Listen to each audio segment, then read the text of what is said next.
This is going to be the one sponsored video you're going to want to listen to. This is the one sponsored video that's going to save your chafe. Save your chafe. I don't understand why you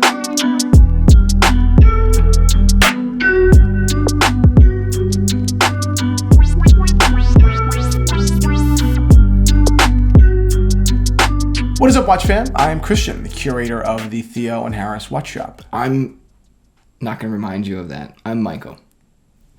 What? Not going to remind us of what? No, remind you of that. Of what? I can't tell you. I'd remind you of it. Okay. Today's episode is sponsored by our friends over at Sheath. What is Sheath? Well, it's boxes that are designed to keep your balls off of your legs. Talk more about that later. It's actually way cooler than it sounds. 2 individual compartments. Incredibly the pool useful. stick and the... Incredibly useful. Incredibly useful, yes, sir. So thank you to Sheath for sponsoring today's episode. Yes. What are our subjects today? Well, 2 things. First off, the subject that we're talking about here is how to improve your watch collection. And I took a turn. We're kind of going against what we've been saying for a while and what a lot of other people say for a while, because I think there's a different way you can do it. But we just filmed, or actually just recorded, the entire podcast of this, which is the extended version. So if you're going for a walk or something like this is a short YouTube video. You can check out our podcast, link in the description. Awesome episode. We're talking about your trip to Italy. Yeah, talking about the watches that I brought to Italy, or the lack of watches that I brought to Europe in general, and why. We talked about what my dad brought. We talked about arms getting slashed by knives to steal watches. Absolutely true. Specifically GMTs. We talked about shopping abroad. Talked about food a little bit. What it means to buy the very expensive version of something, which we in the watch community should be or are quite interested in. Exactly.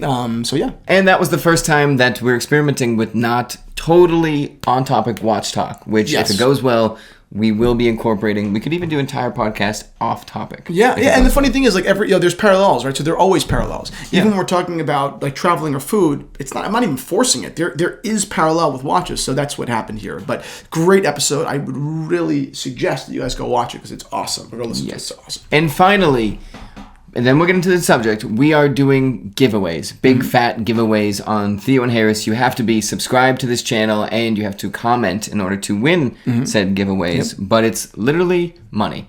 It's literally money. You could get money. You can get Moscow glasses, Gucci loafers, or just money. Which just awesome stuff. That basically what I think I'm going to do is I'm not going to tell you what to get. And we'll have some dialogue, and I'll have some dialogue with the winner, and we'll decide together what would be cool. What I think that you would really, really enjoy. Something that you wouldn't necessarily buy yourself because it's too much money or whatever it might be. So to win, you have to subscribe to our channel at Theo and Harris, and you have to comment down below. So subscribe and comment, enter to win. We'll be giving away a beautiful, beautiful gift, several $100s. In a couple of weeks, in another week or 2. So it's going to be amazing. So subscribe now, and comment. How to improve your watch collection. I think the basic idea with improving a watch collection is do a lot of research and kind of, look at the watch you really want, then buy the watch, right? Yes, but it all starts with research, right? And it's and you need to have broader research as well. Like if you're going to buy a dress watch and you're interested in reversos, I suggest you research the entire dress watch category, not just reversos. Yep. If you're gonna tell me I want to buy a reverso, I'd like to know why you don't want to buy a tank, and vice versa. Yeah. If you want to buy a tank, I'll say, okay, that's terrific. I love tanks. Okay, why didn't the reverso speak to you though? And this isn't a fucking quiz. It's just if you're making a decision for several $1,000s, doesn't it make sense that you should be able to explain a little bit why? And it's not a matter of explaining it to me. It's explaining it to yourself so you make the best decision. And a lot of people do not do that. I'm actually wearing a reverso right now. That was the subject of between my next watch was it going to be a Tag Heuer Carrera 1964 reedition. I went with the reverso. And I still want the tag. But you are enjoying this. But I love this watch, yes. It's beautiful. Also, my neighbor, he doesn't mind if I say his name, Chris got me the strap, custom made. Beautiful strap. My initials are on the back. No way. Yeah. Well, that's beautiful. I know. That's beautiful. So yeah, that's the number one thing is to really explore the entire category, right? Yeah. If you're buying a Royal Oak, I'd like to know, have you considered the Octo Finissimo? And why? Why prefer the Royal Oak? It's different price points, it's different styles, it's different histories, and the more you know. Yeah. the better, the more accurate, the more everlasting 3 years from now, 5 years from now, 10 years from now, your decision will be. It will still be a good decision years down the road. Yeah. Whereas if you just kind of made the decision quickly, which I know plenty of people that did, they made a mistake. I bought my Datejust a little bit blind. I didn't know a ton about watches then. Yeah. I couldn't have explained to you why I wanted a 1601 over a 16014, meaning quickset. Yeah. In retrospect, I'm glad I got my watch. I got lucky. I got the watch that was right for me. Yeah. But I got a little bit lucky. Yeah. Yeah, I got a little bit lucky. I was doing research, but I didn't do enough research. You know, I think, and it's not just a matter of history, not just a matter of brand or model, and finding out what resonates. It's also physical. You know, what size reverso? You know, again, to us it sounds easy meaning to you guys sometimes because people just take it for granted. But you know, Nomos is a good example. Nomos is a fantastic They make example. the Orion in like 3 sizes. Yeah. You know? And one of them was the 35, I believe. Yeah. Right? 35 and 33. And I recommend it to someone, really nice guy. He's like, you know, I love the Orion, blah, blah, blah. It's great size. It's great size, right? 35 is a perfect sweet spot. I said, yeah, it's great. I saw a picture of my wrist. I said, have you considered the 33? Yeah. And he was like, oh, you know, I don't know. I was like, well, I think you should try it on. Right. Because they had a small wrist. Yeah. And the 35, and it's all dial. Exactly. There's almost no case. Right. I said, I think you might like the 33 better. Bought the 33. Probably one of the very few men that bought the 33 because a lot of more women bought it than men. Yep. Fantastic, classic dress watch size. Yep. Didn't even consider it. Went to a Nomos AD. Didn't even try on the watch. Right? Didn't try on the 33. Yeah. Like before that. But you've got to taste everything to really end up with a decision that you're going to not regret years down the road. That's I'll tie this one into vintage because it's kind of the same mindset of you have expectations of what you want when you go into the store. And typically I feel like for the vast amount of people looking for a watch, watch nerds I should say, there are dress people and everything, but they're like, I want a sports watch in steel or gold. It has to have these sports properties, water resistance, shock resistance, whatever it may be. And I would bet that is not true. Right. I bet that you would love a sports watch. Yes. But if you're looking for that watch that absolutely like snags your attention, you're like, this is beautiful, I would bet that's not the case. Yep. Those are things that are on your must-have list because you made a must-have list based off of things that you think you're going to do or just that you think are necessities in watches. And I don't think that's necessarily the case. But the best recommendation I have there, and of course this is Theo and Harris, so there is a vintage watch shop that you can check out. Yep. But in the mindset of go vintage is basically don't limit yourself to a brand new sports watch. Go into an AD, look at dress watches, even if they don't fill all of your criteria, still try them on because you'll probably like them. But let some things sacrifice, and I'm speaking to a younger version of myself because I now wear a Reverso most of the time, which is not a sports watch. No. Well, it originally was, but that now was a real watch geeky thing. Yeah. Well, technically speaking, it's not. have you ever heard of Polo before? Hey, you ever heard of Polo? Yeah, sorry. So it's technically not a sports watch now, and I never thought that it would be my daily, but I'm very happy that I did. Yeah, totally. Basically all my watches are like delicate, non-water resistant watches. Yeah, right. All of them. It's not my thing. I'm not swimming with a watch on anyway. It's not my thing. But it's very like there is, and I'm in the group where it's like, well, it needs to be a tool and like, highly functional. And it's like, No, it doesn't. Maybe the only function you need is the time. It's the time. And if you're being realistic, do you go from your house to your car to work to home? Yep. Then get the beautiful, get like if you're in the market, a Patek Calatrava. Yep. It will be fine. Fine. You're not going to mess up washing your hands and fall into a river. Yep, I agree. It'll be fine. It'll be I beautiful. This video is sponsored by Sheath. A lot of people may be thinking, what's a sheath? Well, the sheath is where you put your sword in. That's so funny. Yeah. And this is Sheath underwear. And many people have swords. And this underwear... About half the population. Yes. And this underwear basically has a sheath. So you can sheath your sword. Yep. And then have your loyal servants resting behind you. It separates the Franks and the Beans. And I know this is a ridiculous... It sounds so silly to be talking about this. Of course. But the reality is, I've worn these. Incredibly comfortable, and not even like the big selling point is the how airy and how comfortable it is, and how cool it is. Right in your private, your balls. Real quick, they were invented by a U.S. Army veteran who came up with the idea in Iraq, and it was like, it's so hot, we need to have some separation between church and state. 100%, and that was the real like selling point that I was expecting. That was what was going to sell me, and it did. It was really comfortable. But the big thing was the chafe, man. Oh my God, was it comfortable to not have any level of friction there? Nothing. Yeah. Literally, I'm not kidding. So comfortable, changed my mood. 0 G's, just zero G's. Yeah, I mean, touching. just your legs just didn't like. Right now, I'm wearing a bathing suit because I'm going to go in the pool in a little bit. Busy day, yeah. And I am incredibly uncomfortable.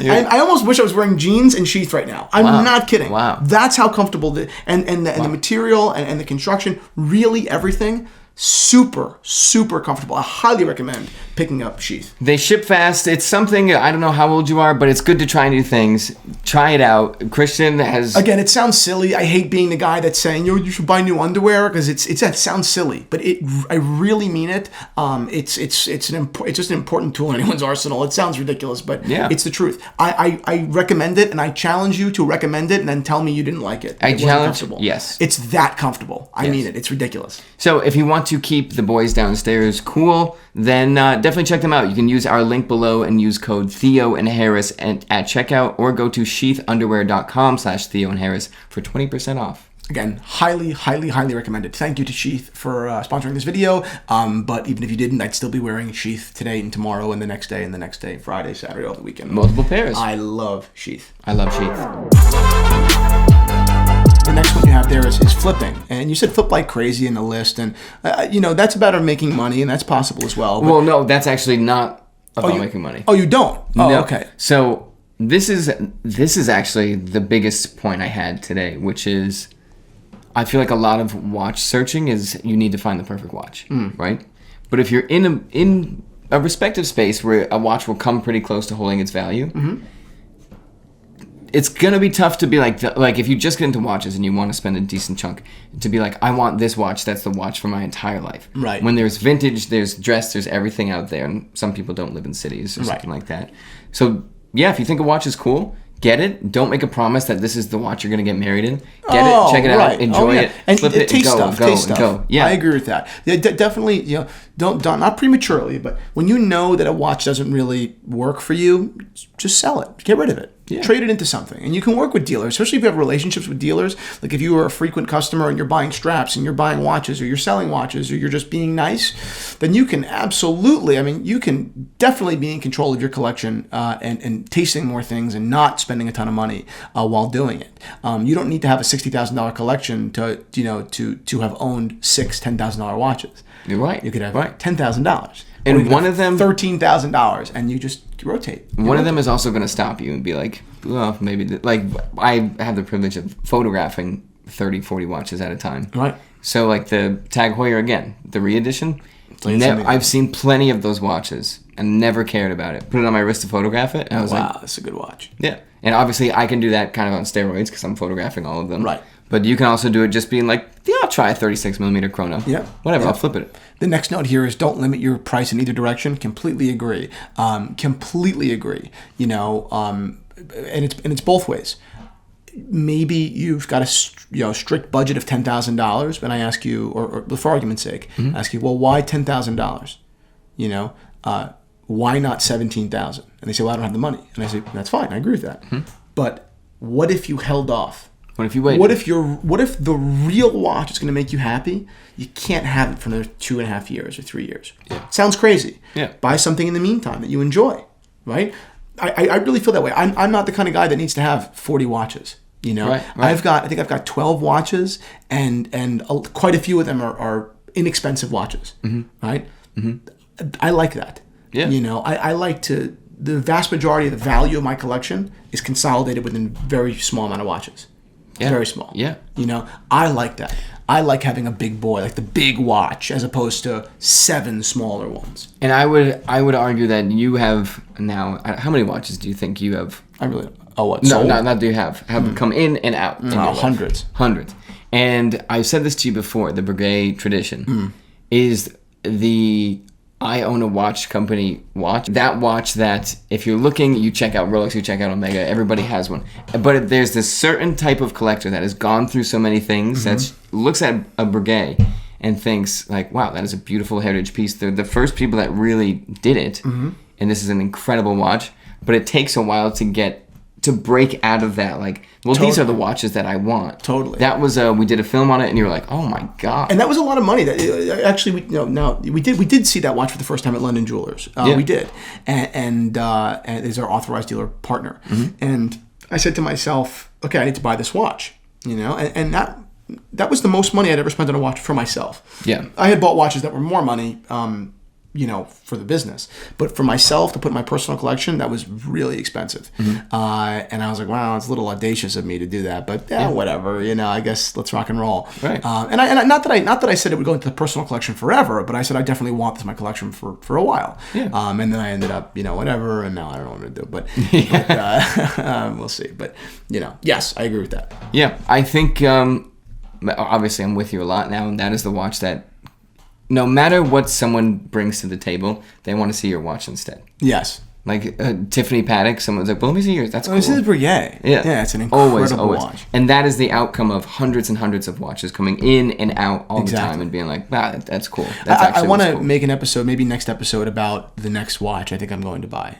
Oh, yeah? Yeah, we may even call the company on the call. It could be pretty interesting. That would be amazing. Yeah. Let's do it, dude. Yeah. And last one was be realistic with what you are going to do with the watch. Oh, yeah, you mean... Yeah, I kind of touched on it before, but I just feel like a lot of watches kind of get left in the gutter because you're not realistic with what you're it's only 100 meters water resistant as opposed to 300, and that's not good. Well... I heard that conversation in an AD while I was filming a watch. This guy was like... Oh, well, this one, and I'm talking serious dive watches. Yeah. He's not saying 100 versus 300. He's like, well, this is 300, this is like 1,000. Yeah. And I could hear the guy selling him the watch trying to be like, well, realistically, they're both going to suit your needs. And he's holding two hunks of metal, being like, well, I don't know, like, the decreased water resistance in this one, like, it does make me a bit hesitancy. I'm hesitating on it. Oh, hesitating on it, right, yeah. And it's just like, be realistic. Yeah. A lot of watches... 50 meters, you could still swim with it. Yeah, right. And look at your watch underwater and have a fantastic time. Well, 50 you can't. For some watches you can. Omega says you can with the Speedmaster. Get 50. Wow, I had no idea. See? That's crazy. The whole water resistance myth, or not even myth, like debacle, is insane. It's insane. Anything I say on here, there's People 10 points arguing, 10 points agreeing. Yeah, agreed. It's insane. Agreed. That's insane. But yeah, be realistic, and even the other way. You know what I mean? Totally.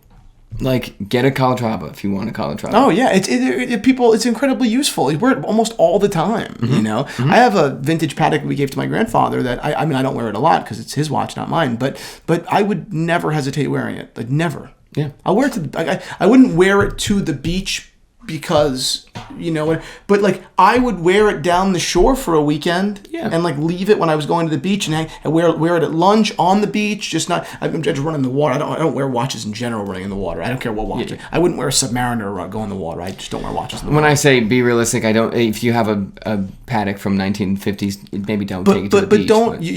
I don't understand what this idea of babying means. A baby. Wear everything. I wear everything. Yeah. I never think about how I'm treating it. I'm not a jerk off, so I don't abuse it. Yeah. That's it. Like, that's literally it. The rules in watches and the concern is justified in some parts, but a lot of the time it's just very, like, exhausting. Yep. These companies making these watches built for anything are getting questions like, oh, like, can I go swimming with my Submariner or my Doxa? It's like, yes, please. Yeah, please do it. But yeah, I think that's terrific advice how to build your watch collection. I think that's advice that we all needed. Again, I got a little bit lucky that I dodged a couple of bullets by accident. Yeah. But that's not the general rule. So be careful and do your research and all that stuff that we just mentioned. So terrific. Thank you guys so much for watching. Subscribe to this channel and comment down below if you want to enter to win a gift. Not sure what gift yet, but several hundreds of dollars. We'll talk with you. We're going to decide it with you. I don't want someone to be like, well, it was Gucci loafers this month or it was common projects. I don't like those. I'm like, no, I'm going to get you what you want. So let's just do that. And go over to the podcast now. We had a ton of topics, GMTs, travel, everything. Fantastic episode. Go listen. Yes, sir.